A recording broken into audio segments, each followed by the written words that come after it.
Hey, this is Anthony, and before you watch the rest of the video on sequencing and the interrelationship of different poses from an anatomical perspective, I just want to clear one thing up that I don't think I made clear in the video.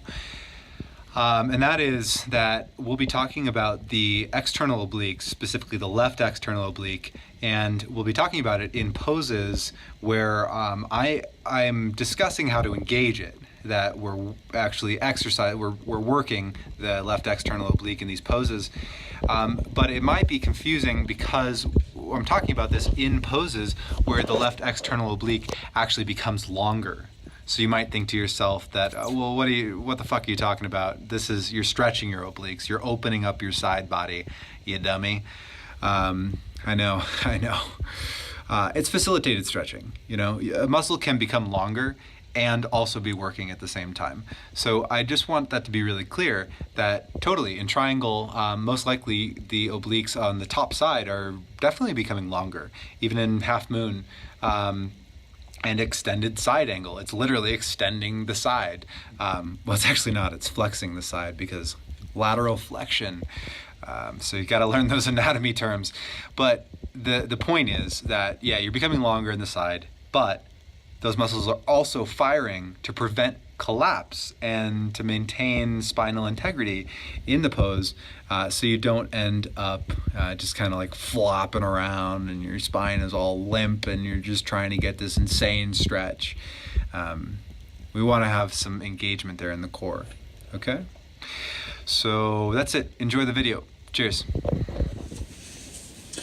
Hi, this is Anthony Davis, and I would like to speak a little bit about sequencing and specifically how if we understand anatomy and our goal in combining certain poses together in a class, then we can better understand progression of poses. We can understand safety in progressing from something that is easier to something that is more complex or more demanding for the body.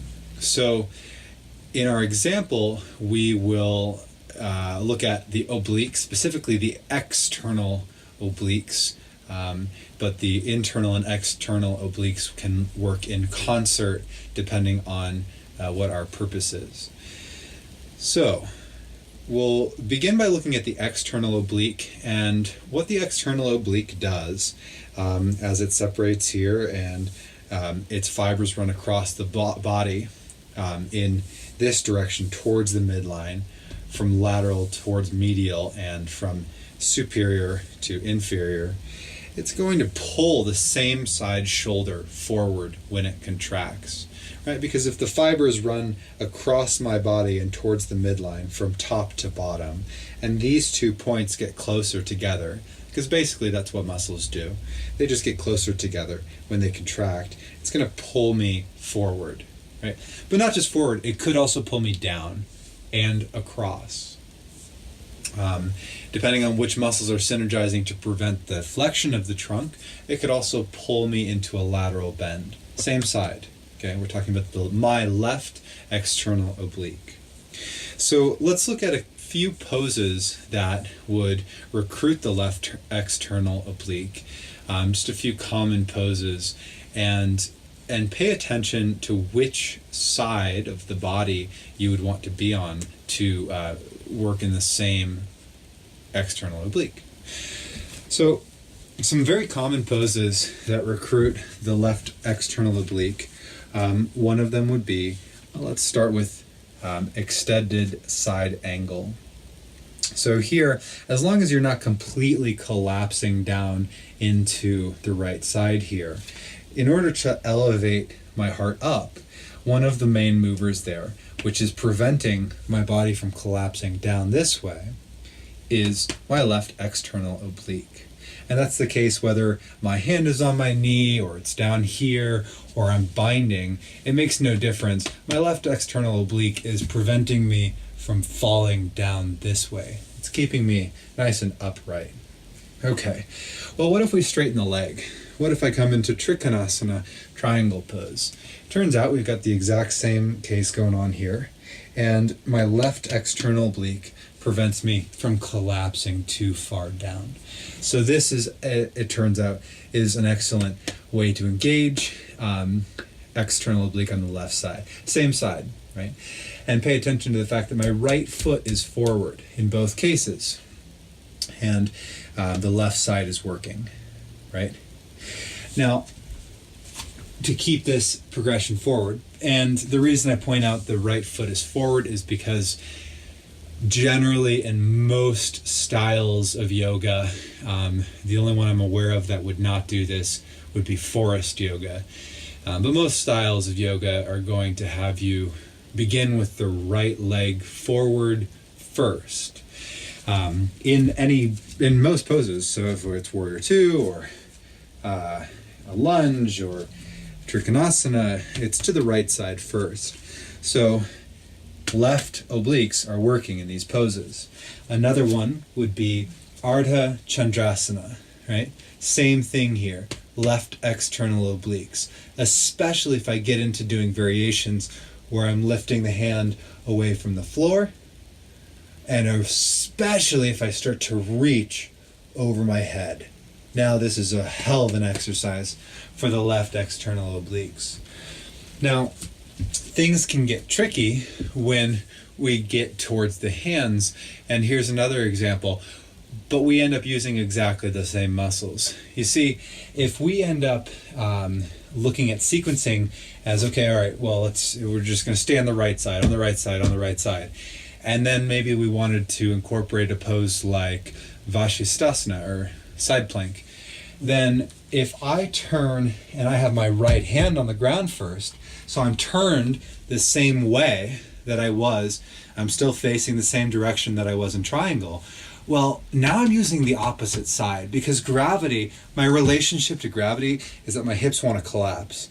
So in order to pull myself upwards, I have to create lateral flexion from my right obliques, right? So contracting in the right obliques, as well as a whole lot of other muscles on the back, and but we're just talking about the obliques here. I'm using the opposite set. So it might be a better idea if I were to link, and this is a whole nother conversation, is should we do long sequences or should we just do a pose on one side and then do the same pose on the other side and then move on to a new pose? But because many people nowadays are linking longer chains of poses together before they begin the same sequence on the other side, it can become very important to understand what muscles you're using so that you stay consistent on that side. So if we're working the left external obliques and we do a sequence where we have, extended side angle and triangle and half moon, Ardha Chandrasana, and we've worked on the left external. Well, maybe when we get down to Vashisthasana, we should turn the other way.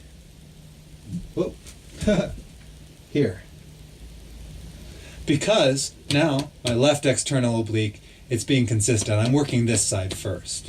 And this would apply too for, even if I had both hands down and I spin my pelvis to the left. Actually, you know what? That's not true. This is a good reason. This is exactly my point. So here, if I turn my hips to the left but both hands are down, well, now I'm twisting the wrong way, and it's my right external obliques, my left internal, which are bearing a tremendous amount of that effort to twist. And the same example would be true if I were to take a regular prayer lunge. So this is nice because we can remain consistent with the leg forward. So I could do a pose like triangle or extended side angle.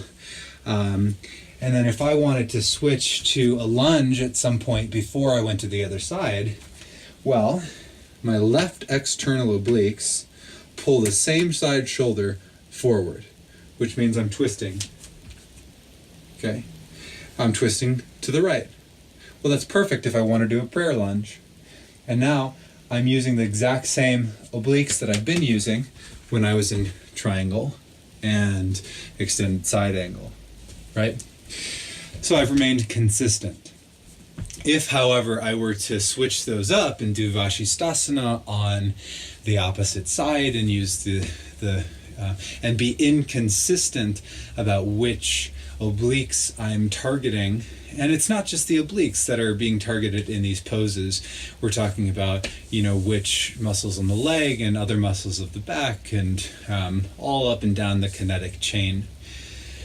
So it becomes important to understand which side is being targeted and be consistent, so that when you do move to the other side, it really is all those poses are actually on that side. It creates a consistency, and the body feels it, and you know it. If you start to switch things up and do some exercises that are kind of on one side, but not really, and it's just confusing for people. Even if they don't know why, it can just feel odd.